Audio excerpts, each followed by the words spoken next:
This business is like the Wild West. Gold, silver, rare coins, lost treasures of history. You never know what's gonna walk through that door. Oh, whoa! This is a Civil War sword. I got robbed at gunpoint. Watch this. I'm Evan Kale, and this is Pawn Man. You guys, we have a great video in store. Before we get into it, first off, hit that subscribe button so you guys know when new videos by me are coming out. I want to thank the episode sponsor, Local Coin Company, aka Bullion Daddy. Check them out on Whatnot. They run amazing auctions. Their giveaways are like, I actually don't know how they can afford to do the giveaways. If you follow their Whatnot auctions, they give away ounces of gold, and sometimes there's only like 200 people in the room, meaning you have a 1 in 200 chance of winning something that's $2,000. Check out their shows, follow them on social media, follow them here on YouTube, Bullion Daddy and Local Coin Company. There's also a storefront in Oregon, check it out. And with it, you guys, let's get into a great video. All right, here we go. Jesus Christ, I picked a bad day to do this. I'm making a house call and I'm moving today, and I just like didn't plan my very well. So let's go to this house call, do it hopefully really quick. I have literally no idea what I'm getting into, and then let's head back to the shop, and then I gotta leave and put my life together. Okay, off we go. Okay, and off we go.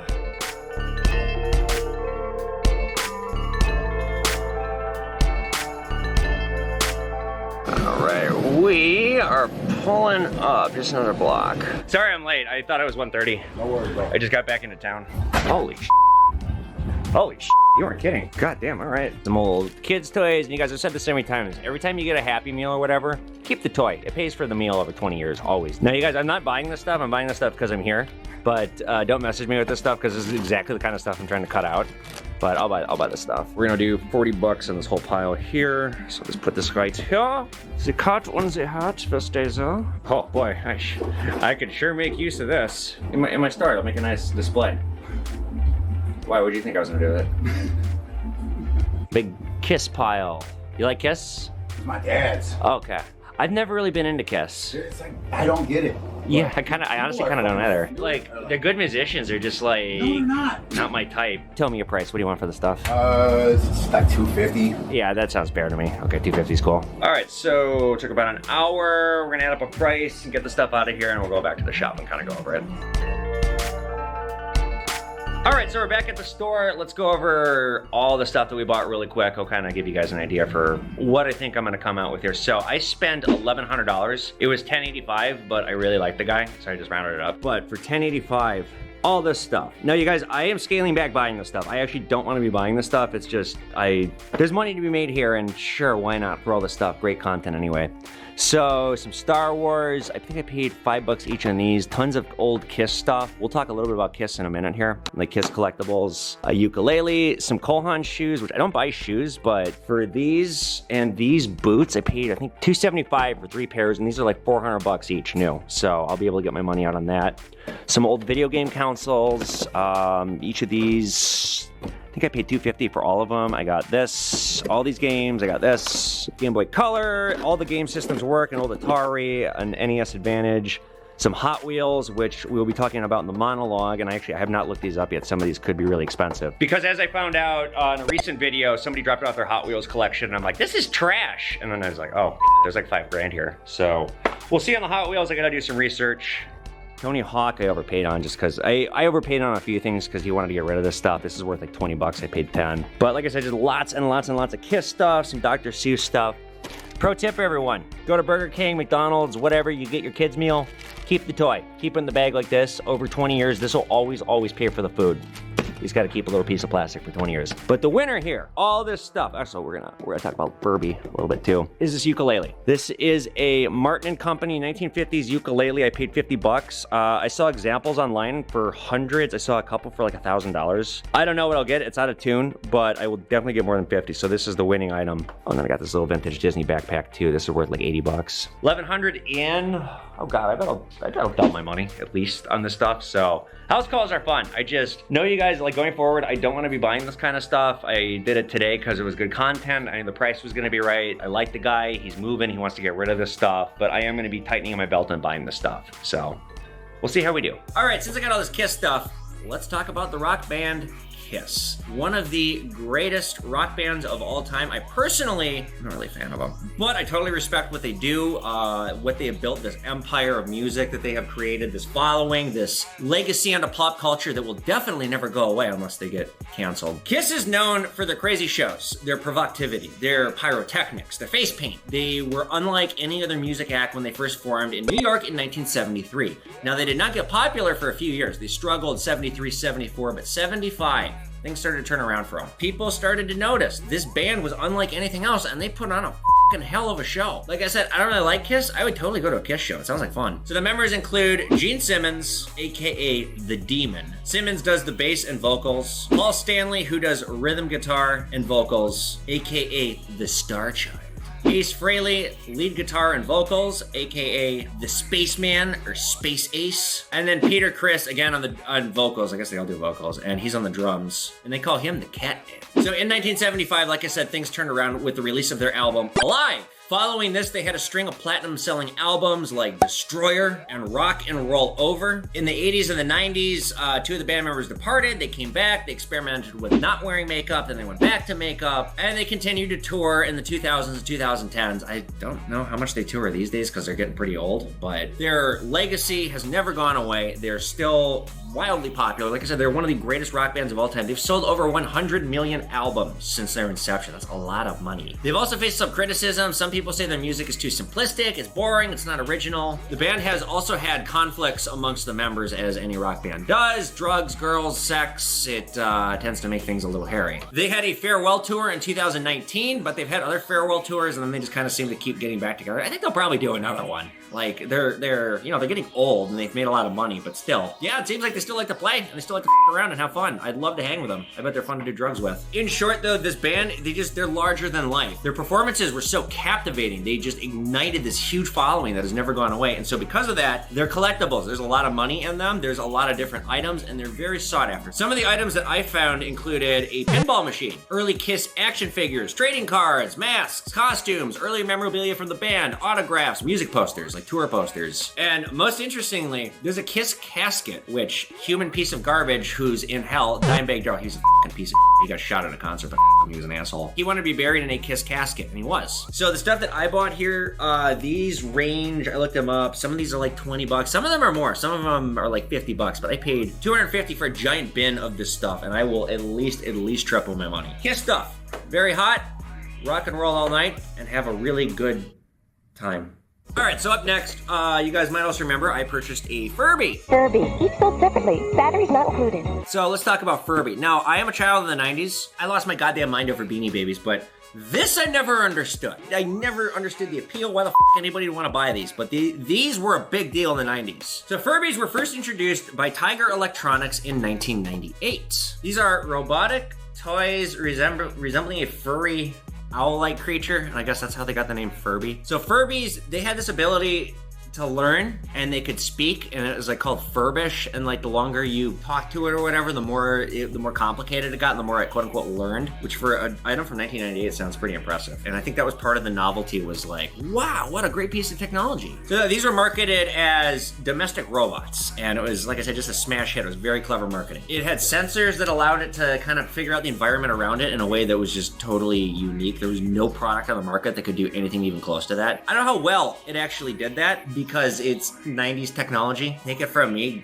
90s technology was a f***ing joke. So the language, the interactivity, the cute factor, these drove sales, and like these got really expensive. People were losing, like I said, just losing their minds like Beanie Babies over these things. So these were kind of expensive to make, and they were scarce. The repeating your conversation thing, I couldn't find anything definitive about that, but like that was a controversy for sure. Also, their ability to do things. They're not an autonomous robot. This ain't a robot. This is a cheap piece of technology marketed as a robot. So it was very limited what it could actually do. People lost interest with them pretty quick. Now Furby, they started making different variations of them to try and keep the fad going. The 1998 original ones, those are the ones you want. And this is from 99. So this is slightly out. I sold this for $39. I paid $15. And I included free shipping. I just wanted to get rid of this thing. In 2005, they released a new version. In 2012, they released another new version. It's a 90s craze that's never coming back. You know, it may not be a bad idea to get one.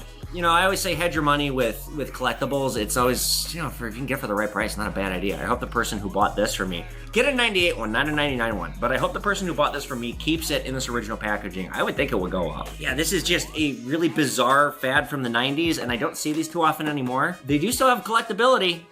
These are 60 bucks retail. I sold it for 40 because I know the guy who bought it from me, and I just wanted to cut him a deal and get rid of this thing, but what a weird fast of the 90s. Take it from me, the 90s was a weird time.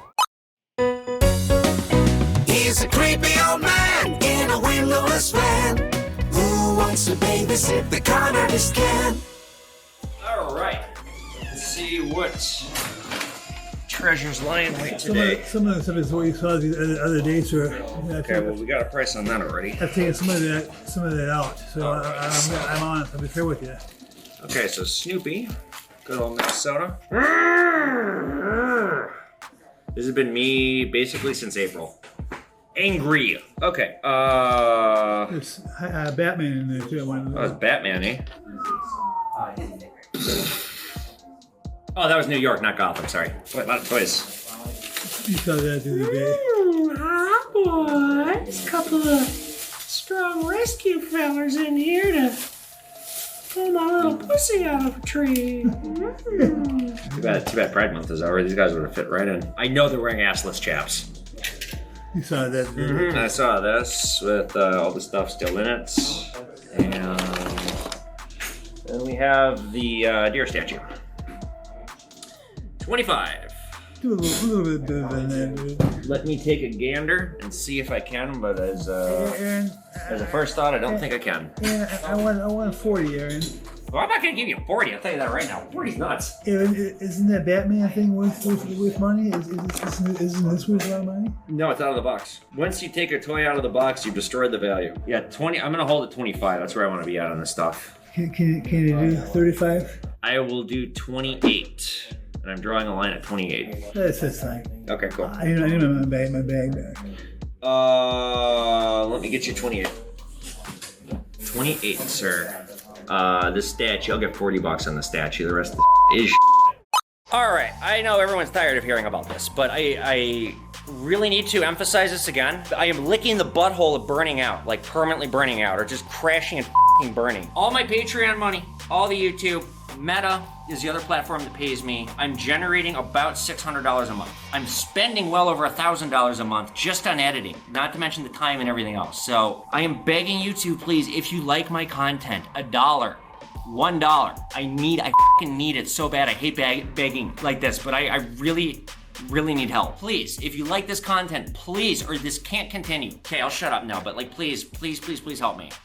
Once again, you guys, I want to thank our episode sponsor, local coin company / Bullion Daddy. Absolutely follow them on Whatnot. They have some of the most amazing giveaways I've ever seen on the internet. There's a link in the video description. They also have a storefront, local coin company in Oregon. So check it out. And with that, you guys, we are talking all about Hot Wheels, something I was a big fan of as a little kid. Cars and trucks each sold separately. Some cars not for use, for some sets. Hot Wheels from Mattel. As we covered about a year and a half ago, these collectibles, these tiny little toy collectibles, they get very expensive. You guys remember that Matchbox deal I did, I think it was last July. I bought 88 of them. I spent $500. I bought 88 of them, so I spent $5.68 a box. The median price on them was about 50 bucks a box. I tenfolded my money, and I sold all those now. And I sold them pretty quick, too. A few stragglers stuck around. But so as I discovered, these toys can get very expensive. I bought that, there's a Star Wars toy. I still have it. It's sitting in the back. I paid $400. It's worth $1,000. So this arena, there's a lot of money to be had. And as we saw in the last video, I was very wrong about the prices because I was looking at those Hot Wheels cars and I thought, well, these are crap. They're all played with. They're junk. They're rusting. No.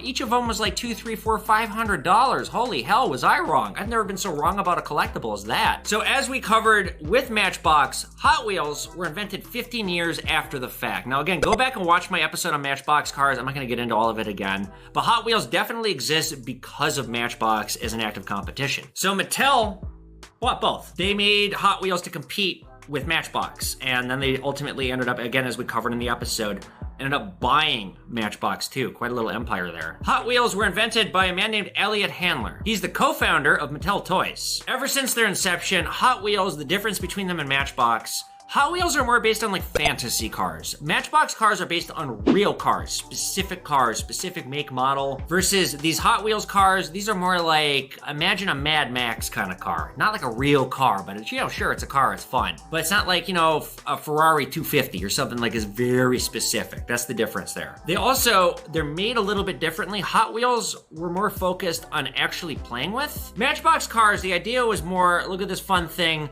Let me put it right here, like a trinket that I might put right here. A Hot Wheels is functional. It is meant to be played with, and it's meant to go fast around these silly little tracks that they have. And I call them silly little tracks because the amount of money that my parents spent back when they had money in the 90s on these goddamn worthless toys. Well, I guess they wouldn't be worthless now, so if I still had them. But like, I remember seeing the commercials for these Hot Wheels and like turn your room into a rodeo derby. From Mattel, the fastest Hot Wheels cars yet. You'd have in the commercials these elaborate tracks that wind and zing and go up and down, and the kids are having so much fun and the cars just keep going, and you get it, you pay $100 whatever for the set, you build the damn thing, and it does not work like the commercial, but it is more functional than say a Matchbox car. Now this is because of the design. The Hot Wheels cars have hard plastic tires, so they're, like I said, they're more functional than the Matchbox cars. And Hot Wheels, when they launched, they were an immediate success. They came out in 1968. So they've been around the block for quite a while. Just because of their functionality though, they really took off. In fact, it was so successful, a lot of toy makers, especially Matchbox, they really rethought their whole strategy because suddenly they have a competitor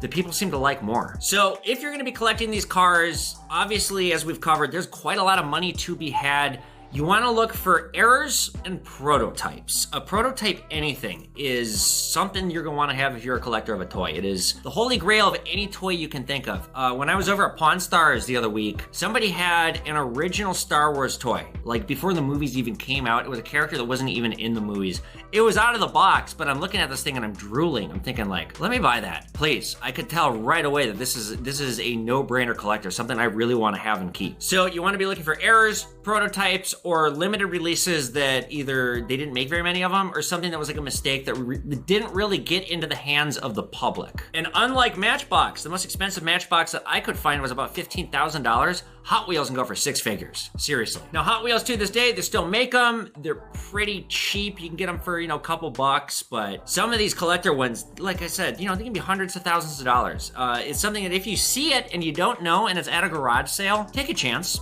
If it's a buck, take a chance. Or the tool that I use, the Google Lens, where you just take a picture of something and it'll show you prices and stuff, use that. There's treasure to be had. People don't know what they have. I myself, as you guys saw, had no idea how expensive these were. I made a huge mistake looking at that and thinking, what's this crap? No, boy, was I wrong. So learn something from this, you guys. These Matchbox and Hot Wheel cars, particularly the Hot Wheels, can get very pricey. And it's very, very easy in the collector market for somebody who's selling to get them, look at it, and think, oh, it's a dirty toy. Who cares? And make a mistake and sell it. The most expensive Hot Wheels car sold, it is a 1969 pink rear-loading Volkswagen Beach Bum. It was a prototype. It was abandoned for a different style. The prototype went for $175,000 last time I checked. Number 2 is a diamond-encrusted 40th anniversary car. It's cast in 18 karat gold. It sold for $60,000 at auction. It actually went for less than people thought. People thought it was gonna fetch about $100, but it went for $60. Still, that's a lot of money to pay for a tiny little toy. There is also the Sweet 16, as it's known amongst collectors. And these are the original 16 that came out. That's, if you're gonna start collecting these cars, you're gonna wanna get these original Sweet 16, although you're gonna be spending big bucks. They sell Hot Wheels in over 150 countries, so this lesson here, this is applicable to a big portion of the world. If you're overseas, these Hot Wheels, you can still find them where you live probably, and unless you're in North Korea. Hot Wheels have estimated to have made about 6 billion cars. There's a Hot Wheel for 3/4 of the population out there. They've made over 20,000 different models. And if you wanted to be cute and coy, you could call Hot Wheels the biggest automaker in the world, because technically they make cars, I guess. And interestingly, there was a bit of a blunder with a deal that Hot Wheels is trying to put together with Monster Jam. So Hot Wheels ended up just releasing its own live monster truck show. Hot Wheels Monster Trucks Live with Gravedigger. As far as my experience goes, I think the Hot Wheels that were showed to me the other week, those are the first ones I've ever seen in my career. No one's brought them in. These are assets. And when I see what I think is gonna be a good asset, something that I didn't pay much money for, and I know tomorrow I'm gonna get way more for, I put it away. And if this is something that you wanna do, I would recommend it. Hot Wheels, something, if you wanna start putting your money away in collectibles, is a good one to do. I'd recommend getting an item that is still in the original packaging, but as we discovered, if it's not, it can still be expensive. Just keep your eyes peeled and know that there is toy gold in these little Hot Wheels. It blows my mind how expensive these are. And I guarantee if I put that stuff online that I saw from that customer the other week, they'd sell like that. People are looking for these. So keep Hot Wheels in mind, don't discount it. It's not a silly toy. It could actually end up being tomorrow's treasure that could maybe even buy you a house. All right, guys, well, just like that, once again, it is the end of the day and the end of the episode. Please hit that subscribe button. If you guys like what I do, please become a Pawn Man Patreon. I know I complain about it a lot, but I need all the help I can get here, and I want to keep making content, but like unless I get more help or this turns around the money situation here for what the amount of time that I'm putting in versus what I'm getting out, something's got to change. So if you like me, if you want to support me, $1 a month makes a difference. I have so many followers, and if I had 5% of them give me $1 a month, I could fully staff this store, and I could be pumping out way more content because that is what I want to keep doing and keep trying to do. But the fact is, I'm struggling way too much. I really need help. So if you guys want to help me, please consider becoming a Patreon. Once again, I do want to thank our episode sponsor, Bullion Daddy. Follow them on social media. They have the best auctions on Whatnot outside of me. Download Whatnot using either Bullion Daddy / local coin company's code or mine. There is a link in the video description. You get a free $15 if you download the app using one of our codes. It's TikTok meets eBay. It's a lot of fun. So come by to both of our auctions. If you got questions, post them in the comment section below. Share my videos, spread the gospel of Pawn Man, check out my books, and I'll see you guys back here for another great episode of Pawn Man. Later, guys.